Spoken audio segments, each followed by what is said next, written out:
Good morning, good afternoon, good evening, depending on what time you're viewing this.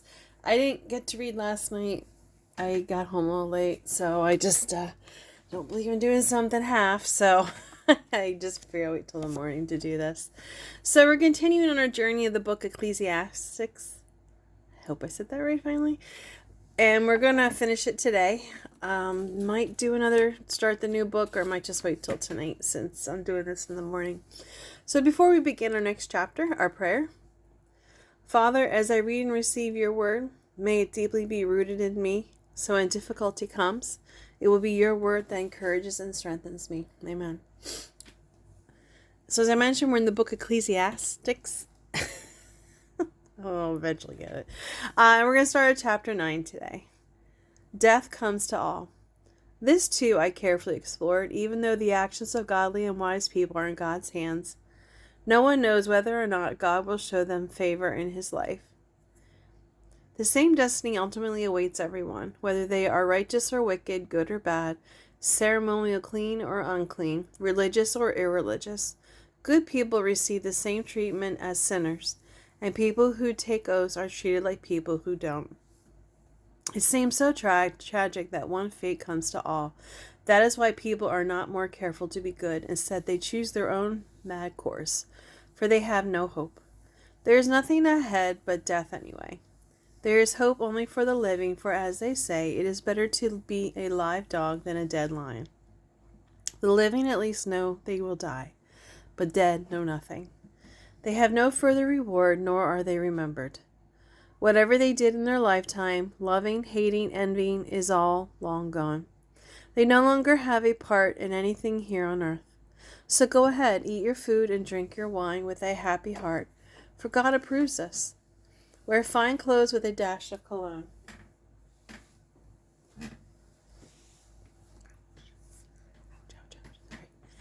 Live happily with the woman you love through all the meaningless days of life that God has given you in this world. The wife God gives you is your reward for all your earthly toil. Whatever you do, do well, for when you go to the grave, then there will be no work or planning or knowledge or wisdom. I have observed something else in this world of ours. The fastest runner doesn't always win the race, and the strongest warrior doesn't always win the battle. The wise are often poor, and the skillful are not necessarily wealthy. And those who are educated don't always lead successful lives. It is all decided by chance, by being at the right place at the right time. People can never predict when hard times might come. Like fish in a net or birds in a snare, people are often caught by sudden tragedy. Thoughts of wisdom and folly. Here is another bit of wisdom that has impressed me, as I have watched the way our world works. There was a small town with only a few people living in it, and a great king came with his army and besieged it. There was a poor wise man living there who knew how to save the town, and so it was rescued. But afterward, no one thought any more about him. Then I realized that though wisdom is better than strength, those who are wise will be despised if they are poor. What they say will not be appreciated for long, but even so, the quiet words of a wise person are better than the shouts of a foolish king. A wise person can overcome weapons of war, but one sinner can destroy much that is good. Dead flies will cause even a bottle of perfume to stink.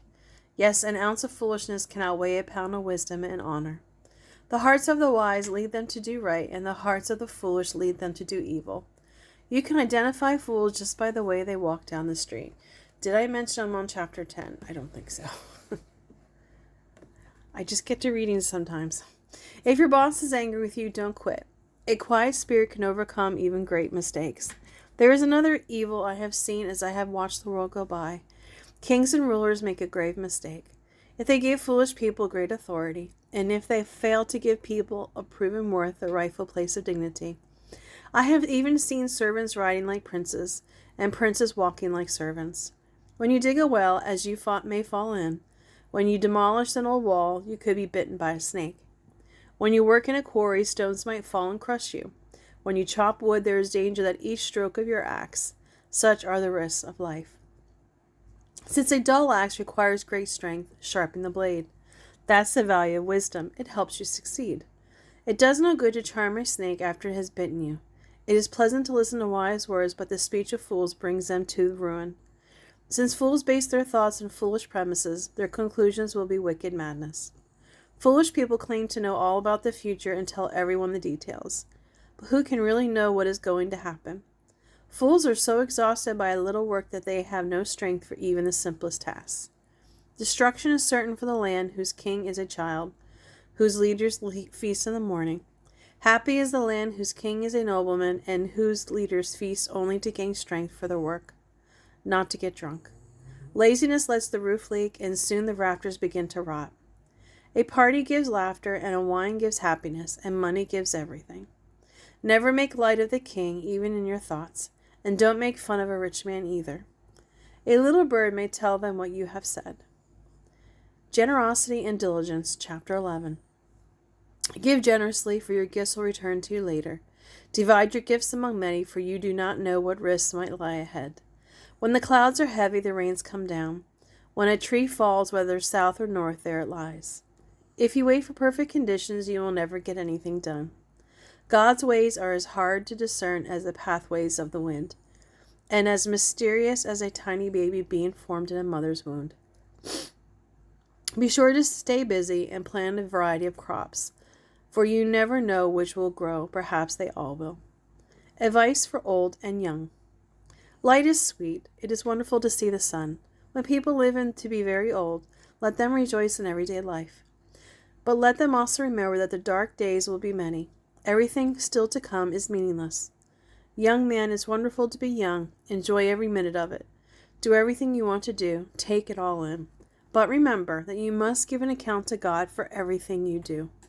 So banish grief and pain, but remember that youth, with a whole life before it, still faces the threat of meaninglessness. Chapter 12. Don't let the excitement of youth cause you to forget your Creator. Honor Him in your youth before you grow old and no longer enjoy living. It will be too late then for them to remember Him. When the light of the sun, the moon, and stars is dim in your old eyes, and there is no silver lining left among the clouds, your limbs will tremble with age, and your strong legs will grow weak. Your teeth will be too few to do their work, and you will be blind. And when your teeth are gone, keep your lips tightly closed when you eat. Even the chirping of birds will wake you up. But you yourself will be deaf and tuneless with a quivering voice. You will be afraid of heights and of falling, white-haired and withered, dragging along without any sexual desire. You will be standing at death's door, and as you near your everlasting home, the mourners will walk along the streets. Yes, remember your Creator now while you are young, before the silver cord of life snaps and the golden bowl is broken. Don't wait until the water jar is smashed at the springs, and the pulley is broken at the well. For then the dust will return to the earth, and the spirit will return to God who gave it. All is meaningless, says the teacher, utterly meaningless. Concluding thoughts. Because the teacher was wise, he taught the people everything he knew. He collected proverbs and classified them. Indeed, the teacher taught the plain truth, and he did so many in an interesting way. A wise teacher's words spur students to action and emphasize important truths. The collected sayings of the wise are like guidance from a shepherd. But my child, be warned. There is no end of opinions ready to be expressed. Studying them can go on forever and become very exhausting. Here is my final conclusion. Fear God and obey His commands, for this is the duty of every person. God will judge us for everything we do, including every secret thing, whether good or bad. And the one thing that was always mentioned to me with Ecclesiastes by a person I once knew was that there's nothing new. Everything, it always repeats. It's just interesting there. I forget exactly how it was said. History merely repeats itself. It has all been done before. Nothing under the sun is truly new. So as a recap of what Ecclesiastes is all about, I think I've only got it right. The author is probably Solomon. The date is probably 10th century BC. The content is Ecclesiastes displays the dark philosophy of a person who looked for peace apart from God, and in the end realized how futile that was. The author's solution to life's puzzles concludes this book. Fear God and obey His commands, for this is the duty of every person. Leading up to that conclusion are wise sayings and word pictures, each one portraying the futility of life without God. Wealth, wisdom, popularity, and pleasure are all discarded as meaningless. Only when people turn from this world to God will they find true happiness. The theme is the book describes a series of things we should not do. It shows the emptiness of living for ourselves and only pleasing ourselves without considering the needs of others or God or our Maker. There is a positive side, however, if we can see how not to live. Perhaps then we'll see what we ought to do and be spared the heartaches of living a wasted life. Well, thank you so much for joining me this morning. I greatly appreciate it. We're going to start a new book tonight when I sign back on. And until then, I hope you have a beautiful day and a great day. Until later. Bye.